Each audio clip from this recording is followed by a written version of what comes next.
మరి ఎవరు చూసుకున్నారు సర్జరీ తర్వాత? అది చాలా ఒక 3-4 మంత్స్ నువ్వు రెస్ట్ తీసుకోవాలి కదా. కమ్యూనిటీ పీపుల్సే చూసుకున్నారు అక్క నన్ను. కమ్యూనిటీ పీపుల్ హెల్ప్ చేశారా నీకు? సర్జరీ విషయంలో అయితే హెల్ప్ చేశారు అక్క. ఫస్ట్ నేను ఒక దగ్గరికి వెళ్ళినప్పుడు నేను మోసపోయాను. సెకండ్ దగ్గర ఖచ్చితంగా నాకు హెల్ప్ చేశారు అక్క వాళ్ళు. వాళ్ళు హెల్ప్ చేశారు కాబట్టి నేను ఇప్పుడు ఈ స్టేజ్లో ఉన్నాను అక్క. ఓకే. మనకు చేయూతను అందించిన వారిని మనం ఎప్పుడు మర్చిపోకూడదు. సో వన్స్ సర్జరీ అయిన తర్వాత ఏంటి నీ లైఫ్ లైక్? అంటే ఆటోమేటిక్గా మీకంటూ ఓ సర్జరీ అయిన తర్వాత ఒక తోడు కావాలి అనిపిస్తుంది. అఫ్కోర్స్ ఏ అమ్మాయికైనా వయసులో ఉన్నప్పుడు ఒక బాయ్ ఫ్రెండ్ ఉండాలి, ఒక మంచి హస్బెండ్ రావాలి అని చెప్పేసి ఎక్స్పెక్ట్ చేస్తూ ఉంటారు కదా. సో నీ విషయంలో ఏం జరిగింది? పేరైతే చెప్పొద్దక్క. నేను బాయ్గా ఉన్నప్పటి నుంచి ఒక అబ్బాయిని అయితే ఇష్టపడ్డాను. ఓకే. బాయ్గా ఉన్నప్పటి నుంచే? బాయ్గా ఉన్నప్పటి నుంచే నేను బిఫోర్ చేంజ్కి ముందు నుంచే ఒక అబ్బాయిని ఇష్టపడ్డాను. తను నన్ను ఇష్టపడ్డాడు. ఒక లివింగ్ రిలేషన్షిప్లో కూడా ఉన్నాం అక్క 2 years మేము అప్పట్లోనే. ఎప్పట్లో? బిఫోర్ సర్జరీలోనే 2 years లివింగ్ రిలేషన్షిప్లో ఉన్నాము. ఎప్పుడైతే తను నన్ను అమ్మాయిలాగా చూడాలి అని అనుకున్నాడో నేను సర్జరీ చేయించుకున్నాను అక్క తన కోసం. అలాగే నా హావభావాలను కూడా నేను కంట్రోల్ చేసుకోలేక తన కోసము నేను సర్జరీ చేయించుకున్న తర్వాత ఒక 1 year బాగా మంచిగానే ఉండే నాతో. వాళ్ళ ఫ్యామిలీ మాటలు వినేసి వేరే అమ్మాయితో పెళ్ళికి ఫిక్స్ అయిపోయిండు. అలా ఫిక్స్ అయిన తర్వాత నన్ను వాట్సాప్లో నార్మల్ నెంబర్ కానీ అన్నీ బ్లాక్ చేసేసిండు. బ్లాక్ చేసేసిన తర్వాత నేను వాళ్ళ ఫ్రెండ్స్ అందరినీ గ్యాదర్ చేసి కనుక్కుంటే ఇలా పెళ్ళి ఉంది దగ్గరలో, నీకు తెలియదా ఇలా అలా అంటే ఆ సమయంలో నేను సూసైడ్ అటెంప్ట్స్ కూడా చేసుకున్నాను అక్క. బిఫోర్ సర్జరీనే నువ్వు అతనితో రిలేషన్షిప్ స్టార్ట్ చేసావా? అవునక్క. ఓకే.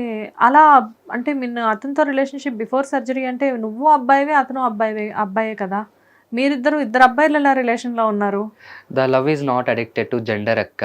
అది ఒక మనసుకు సంబంధించింది ప్రేమ అనేది. అలా మా ఇద్దరు మనసులు కలవటం వల్ల మా ఇద్దరి మధ్య ప్రేమ పుట్టి అలానే లివింగ్ రిలేషన్షిప్లో ఉన్నాము. ఎప్పుడైతే తనకి పెళ్ళి అని తెలిసిందో మరి కేసు కూడా జరిగింది, పెద్ద కేసు అయింది అక్క. కేసు అయిన తర్వాత ఇంకా నార్మల్ పెద్దలు కూడా ఏంటి ఇంకా తను వంశం కావాలి కదా ఇలా అలా అని చెప్పేసరికి సో నేనే ఇంకా సర్దుకుపోయి పెళ్ళి అయిపోయింది. పెళ్ళి అయిపోయిన తర్వాత కూడా తను నాతో మాట్లాడండి అక్క, నా పొజిషన్ ఇలా ఉంది, నాకు నీతో ఉండాలనిపిస్తుంది ఇలా అలా అని చెప్పేసి అని మూవ్ ఆన్ అయ్యాను. ఇప్పుడు మళ్ళీ బ్రేకప్ అయిపోయింది అక్క. వన్స్ అతనికి పెళ్ళైన తర్వాత కూడా నువ్వు మళ్ళీ అతనితో కొద్ది రోజులు కలిసి ఉన్నావా? కలిసి ఉన్నాను అక్క, మర్చిపోలేక. అలా ఎలా ఉన్నావు? ఆల్రెడీ నిన్ను అక్కడ చీట్ అవ్వబడ్డావు కదా అతని దగ్గర. మనసు ఒప్పుకోవట్లేదు అక్క. దేనికి మనసు ఒప్పుకోవట్లేదు? చూడు, కమ్యూనిటీలకు మనం వచ్చిన తర్వాత ఒక తోడు, ఒక నీడ లాంటిది. మన నీడ మన తోడు ఎలా ఉంటుందో మన లైఫ్ లో కూడా ఒక తోడు ఉండాలి అని మనం అనుకుంటాం. ఏ ట్రాన్స్జెండర్ అయినా. ఇప్పుడు నిన్ను అర్థం చేసుకొని నీకు తోడుగా ఉండేవాళ్ళు ఇప్పుడు చాలా మంది యూట్యూబ్ ఛానల్స్ లో చూస్తున్నాము. పెళ్లిళ్ళు చేసుకొని హ్యాపీగా ఉంటున్నారు, వాళ్ళ లైఫ్ ని వాళ్ళు లీడ్ చేస్తా ఉన్నారు బయట. కానీ నీది అలా కాదు కదా. నీతో ఉండి నువ్వు తన కోసమే సర్జరీ చేయించుకొని అన్నీ చేసిన తర్వాత ఫైనల్ గా అతను ఇంకొక అమ్మాయిని పెళ్లి చేసుకొని మళ్ళీ ఆ అమ్మాయితో ఉండగానే మళ్ళీ నీ దగ్గరికి ఎలా వచ్చాడు? చెప్పలేము అక్క. ఒక్కొక్కరి పిచ్చి ఎలా ఉంటుందో, ఒకరు డబ్బు పరంగా రావచ్చు, ఒకరు తన వ్యక్తిగతంగా మూవ్ ఆన్ అవ్వడానికి రావచ్చు. ఇతను ఎందుకు వచ్చాడు అసలు ఇంతకి నీ దగ్గరికి మళ్ళీ? నేనేం చెప్పగలను అక్క, ప్రేమలో ఉన్నాను కాబట్టి ప్రేమ కోసం అనే చెప్పగలుగుతాను. నువ్వు ప్రేమలో ఉన్నావు, అతను దేంట్లో ఉన్నాడు? డబ్బు కోసం వచ్చాడా, నీ బాడీ కోసం వచ్చాడా, లేకపోతే తన మూవ్ ఆన్ అవ్వడానికి తన అవసరాల కోసం? ట్రాన్స్జెండర్స్ లైఫ్ లో ఏ అబ్బాయి అయినా కానీ అక్క, నేను వన్స్ బ్రేకప్ అయిపోయిన తర్వాత తెలుసుకున్నది ఏంటంటే 4 గోడల మధ్య జరిగేదే ట్రాన్స్ లవ్. నలుగురిలో మూవ్ ఆన్ అవ్వదు.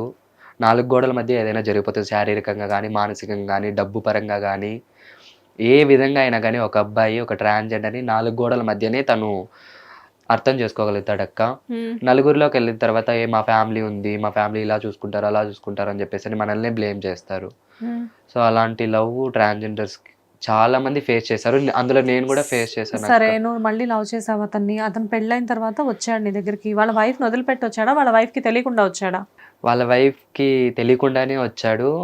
తెలిసిపోయింది అక్కకి. తెలిసిపోయింది. రిలేషన్స్ కూడా మెయింటైన్ చేశారా? అక్క అని చెప్తున్నావు, సర్లే చెప్పు. తెలిసిపోయింది అక్కకి. తెలిసిపోయిన తర్వాత అక్క 3 or 4 times నాకు ఫోన్ చేసి తిట్టడాలు ఇలా అలా జరిగింది. ఇంకా ఏం చేసుకోలేం కదా అక్క. తనకంటే ముందు నుంచే నేను తనతో రిలేషన్షిప్ లో ఉన్నాను. మధ్యలో ఆ అక్క వచ్చి మ్యారేజ్ చేసుకున్నారు. కానీ ఇప్పుడు అతని రిలేషన్షిప్లో నీతో బిఫోర్ మ్యారేజ్ ఉన్నాడు, అవునా అది యాక్సెప్టబుల్, తనకి ఇష్టమైంది నీకు ఇష్టమైంది. కానీ అతనికి ఆల్రెడీ మ్యారేజ్ అయిపోయిన తర్వాత నువ్వు కూడా అతని దగ్గరికి రానివ్వడం తప్పు కదా, ఎందుకంటే నీ వల్ల ఇంకొక అమ్మాయి సఫర్ అవుతుంది కదా అక్కడ. అది ఇప్పుడు తెలిసింది అక్క నాకు. ఉమ్. ఇప్పుడు తెలిసింది కాబట్టి నేను కొంచెం దూరం పెట్టేసా. ఈ తర్వాత మ్యారేజ్ తర్వాత ఎంతకాలం నీతో మళ్ళీ తను ఉన్నాడు? 1.5 year ఉన్నాడు అక్క. 1.5 year ఉన్నాడా? ఓకే. ఆ 1.5 yearలో మీకు గొడవలు రావడం కానీ? కొట్టాడక్క, చాలా మస్తు కొట్టిండు. బిఫోర్ మ్యారేజ్ కొట్టేవాడా? బిఫోర్ మ్యారేజ్ అంతగా ఉంటుంది కానీ ఆఫ్టర్ మ్యారేజ్ అప్పుడు మస్తు కొట్టాడక్క నన్ను. నేను ఎవరితోనూ మాట్లాడితే చాలు వాళ్ళకి నాకు అక్రమ సంబంధాలు అంటగట్టేటాలు. ఎవరైనా ఇప్పుడు తెలిసిన వ్యక్తే ఉంటాడు, మనతో పాటు చదువుకున్న వ్యక్తే ఉంటాడు, ఆ అబ్బాయితో మాట్లాడినా కూడా అరే ఏంటి నువ్వు మాట్లాడుతున్నావు ఇలా అలా అని చెప్పేసి అని కొట్టేవాడు. చాలా మెంటల్గా నాకు ఇది చేసేసినాడు అక్క అబ్బాయి. కొట్టడం అంటే లైక్ నీ మీద అనుమానమా? అనుమానంతో కొట్టడము, లేదా ఇంకొకరికి దక్కకూడదు చెప్పేసాను కొట్టడము, అలా చేసి పిచ్చి కొట్టేవాడు అక్క. ఎక్కడైతే నాకు సర్జరీస్ అయ్యాయో ఆ ప్లేసెస్లో కొట్టేవాడు. రీసెంట్గా కూడా పెద్ద గొడవ జరిగింది అక్క. ఆ గొడవలో నుంచి ఇప్పుడు కూడా బయటికి రాలేకపోతాను. అంటే అది కాదమ్మా, ఇప్పుడు తనకి మ్యారేజ్ అవ్వకముందు మీరిద్దరు లివింగ్లో ఉన్నారు కదా, లివింగ్లో ఉన్నప్పుడు ఎన్ని ఇయర్స్ ఉన్నారు లివింగ్లో? నువ్వు అబ్బాయిగా ఉన్నప్పటి నుంచి 6 years ఉన్నాము. 6 years లివింగ్లో ఉన్నప్పుడు ఒక మనిషితో నువ్వు 6 years ట్రావెల్ చేసావంటే అసలు అది మోర్ దెన్ ఎనఫ్ టైమ్. అతను ఏంటి, అతని మెంటాలిటీ ఏంటి అనేది, ఒక మనిషి మెంటాలిటీ ఏంటి అని తెలుసుకోవడానికి రోజుల సమయం చాలు, నెలల సమయం చాలు. నీకు సంవత్సరాలు ఉన్నావు కదా, సో ఆ సంవత్సరాల్లో నీకు అతని మెంటాలిటీ ఏంటి అనేది అర్థం కాలేదా? 6 సంవత్సరాల్లో నేను కొట్టడాలు అనుమానించడాలు చేయలేదా? అప్పుడు అలా చేయలేదక్క. అప్పుడు మంచిగానే ఉండే నాతో. నేను అయ్యో పర్లేదు మంచి పిల్లోడే అనుకున్నా. తనకి ఎప్పుడైతే మ్యారేజ్ అయ్యిందో ఫ్రెండ్స్ మాటలు, ఫ్యామిలీ మాటలు, తన వుడ్ బి మాటలు వినేసి ఇంకా నన్ను అనుమానించడాలు, నన్నే కొట్టడాలు అలా చేసిండక్క. ఓకే. మరి అప్పుడు నువ్వేం చేసావు? కొడితే కొట్టాడులే నా మనిషేగా అని వదిలేసేదానివా? 1-2 సార్లు చూశానక్క. ఇంకా అలానే కొడుతూ ఉంటే నేను తట్టుకోలేక ఇంకా నాకు ఈ రిలేషన్షిప్ వద్దు, నా బ్రతుకు నేను బ్రతుకుతా, నీ బ్రతుకు నువ్వు బ్రతుకు అని అంటే ఇంకా నిన్ను చంపేస్తా ఇలా అలా అని కూడా చెప్పిండక్క. ఇప్పుడు నువ్వు ఇప్పుడు కూడా నేను నిన్ను వదిలేసిన తర్వాత కూడా నువ్వు ఏదైనా రిలేషన్షిప్లో ఉంటే ఖచ్చితంగా నిన్ను చంపేస్తా అని చెప్పేసి అని బెదిరిస్తుంది ఇప్పుడు. అతన్ని మరి చెప్పొచ్చు కదా, వాళ్ళ వైఫ్ని వదిలేసి మళ్ళీ నేను పెళ్లి చేసుకోమని చెప్పేసి. మరి చెప్పానక్క. ఇప్పుడు వాళ్ళ వైఫ్ వాళ్ళ ఇంటికి వెళ్ళిపోయింది తనను వదిలేసి. అప్పటి నుంచి నీ వల్లనే నా పెళ్ళాం వెళ్ళిపోయింది అని చెప్పేసి అని కొట్టడాలు. ఇప్పుడు వెళ్ళిపోయిన పెళ్ళాం మళ్ళీ మెసేజ్ చెయ్యదు కదక్క. తను మెసేజ్ చేస్తుండే, ఇన్స్టాగ్రామ్లో మెసేజ్ చేస్తుంది, వాట్సాప్లో మాట్లాడుతుంది, నార్మల్గా కాల్స్ మాట్లాడుకుంటున్నారు అక్క. ఇవన్నీ నేను అడిగితే నాకు ఒక ప్రూఫ్ కావాలి అని అంటున్నాడు. ఓకే. అంటే ఇప్పుడు నువ్వు జనరల్గా నువ్వు అతను మ్యారేజ్ అయిన తర్వాత నువ్వు పిలవలేదు అతన్ని, అతనంతటా అతనే నీ దగ్గరికి వచ్చాడు నేను మర్చిపోలేకపోతున్నాను అని చెప్పేసి? లేదక్క, నేను అంతకుముందు పూర్తిగా లవ్లో మునిగిపోయింది అతనితో. మునిగిపోయిన తర్వాత వన్స్ నేను కాల్ చేసి మాట్లాడాను, నెంబర్ కూడా చేంజ్ చేసేసి ఉంటే వాళ్ళ ఫ్రెండ్స్ ద్వారా నేను గ్యాదర్ చేసి ఆ నెంబర్ కనుక్కొని నేను ఫస్ట్ మాట్లాడాను అక్క. మాట్లాడిన తర్వాత కూడా అతను జరిగింది ఏదో జరిగిపోయింది, అయ్యింది ఏదో అయిపోయింది, ఒక ఫ్రెండ్ లాగా ఉందాము అని ఇలా అలా అని చెప్తే నేను ఫ్రెండ్ లాగా అయితే నేను ఉండలేను నీతో, మనం ఇన్ని రోజులు ఎలాగైతే లివింగ్ రిలేషన్షిప్లో ఉందామో అలానే ఉందాము, అటు నువ్వు అక్కతోనే ఉండు, ఇటు నాతో మంచిగానే మాట్లాడుతూ ఉండు అని చెప్పేసి అంటే లేదు ఫ్రెండ్షిప్గానే ఉందాం ఇలా అలా అంటే సరేలే ఎంతో పోయింది నా లైఫ్, ఇది కూడా పోయిందని నేను అనుకుంటానులే, ఫ్రెండ్గా అయితే నాకు వద్దు అని చెప్పేసి నేను నెంబర్ బ్లాక్ చేసి పెట్టేసాను అక్క. తర్వాత వేరే నెంబర్ నుంచి ఫోన్ చేసి నన్ను లేదు నాకు ఇప్పుడు నువ్వు నాకు ఇలానే కావాలి, లవ్గానే ఉందాం ఇలా అని చెప్పేసి అని అనేసరికి ఇంకా నేను కోరుకున్న జీవితం కూడా అదే కదక్క. ఆ జీవితం కోసం నేను హిట్ టీవీ యాప్, ఇందులో short news, live news, entertainment shows, movies, digital magazines తో పాటు మీ జిల్లా వార్తలను కూడా ఫ్రీగా చూడొచ్చు. అంతేకాదు కేజీ నుంచి పీజీ వరకు విద్యార్థులకు స్కాలర్షిప్ కూడా అందిస్తున్నాం. ప్రతి వారం 10 మందికి లక్కీ డ్రా ద్వారా ఒక్కొక్కరికి 10,000 రూపాయలు అందిస్తున్నాం.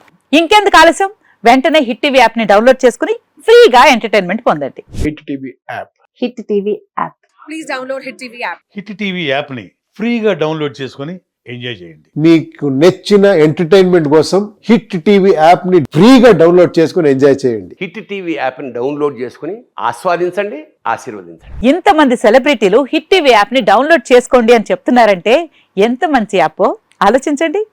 అమెరికా అమెరికా అమెరికా అమెరికాలో చదవాలనుకునే వాళ్ళకి విశ్వసనీయమైన పేరు మన శౌర్య కన్సల్టెన్సీ.